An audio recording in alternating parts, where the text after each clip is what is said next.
스페이스X 상장 이후로 투자자들의 관심이 쏟아지고 있습니다. 대표님, 이 분위기가 국내 우주 항공 섹터까지 좀 이어질 수 있을까요? 지금 반짝인지 아니면 길게 볼 성장 기회일지 좀 궁금합니다. 일단은 우주항공 업계 전반으로는 분명히 악재예요. 예, 스페이스X 어. 상장은 악재로 보는 게 맞습니다. 많은 분들이 이제 되게 이슈를 다루는 방식이 좀 다르실 수 있어요. 이슈를 다룰 때 인지를 시작하고 자금들이 많이 쏠리면은 그다음부터는 대박이 나지 않을까로 생각하는데, 음.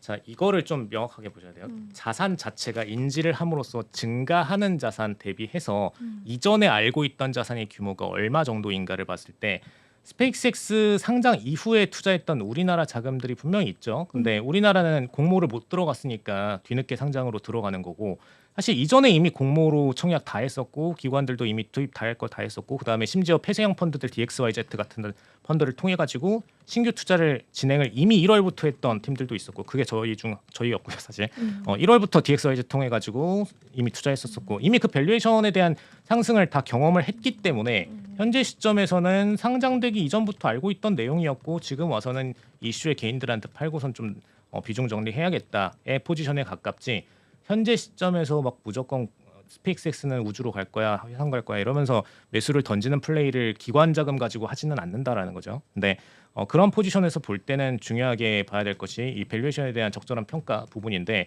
사실 가치 평가로만 따지자면은 이번에 이제 사실 뭐 비레크만이라던가 최근에 마이클 버리 같은 주요 투자자들이 언급하고 있는 것처럼 사실 멀티플로 봤을 때는 엔비디아의 거의 10배 멀티플을 받고 있는 상태이기 때문에 뭐 가치 평가로 이게 지지당할 것이다로 볼 수는 없어요. 절대로. 그냥 정말 이제 시장에서의 자산 투입 여력과 자산 유출입이 정말 비등하게 이루어지는 시점이 언제냐에 대한 평가가 제일 중요한 시점인데, 저희가 이제 첫날 상장 종가 기준으로 전망을 했던 거는 159불이었거든요. 그래서 159불이었는데 160.59로 종가가 끝났었어요. 그래서 한 1.2% 정도 저희 이제 리서치 팀 전망과 차이가 났었는데, 저희가 이제 고점 기준 전망으로는 평균값이 200이었고 맥스 레인지가 240이었습니다. 그리고 요걸 찍고 나서부터는 이제 7월 중순부터 본격적으로 락업 물량이 Q2 실적 발표 시점부터 풀리기 시작하기 때문에 요때 11%가 한 번에 또 풀리거든요. 그럼 이제 기존 유통량 대비 3배가 확 풀리는 거예요. 그래서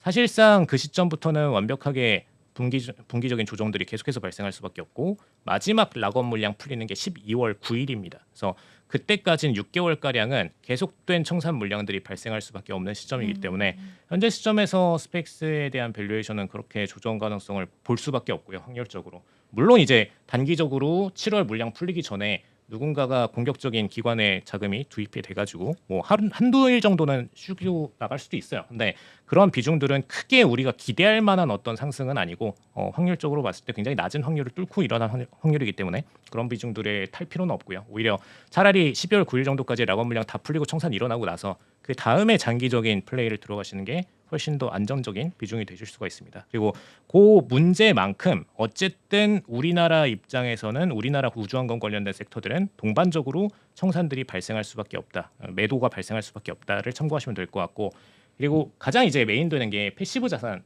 내부에서 자산 배분이 어떻게 일어날지에 대한 네. 부분도 중요하거든요.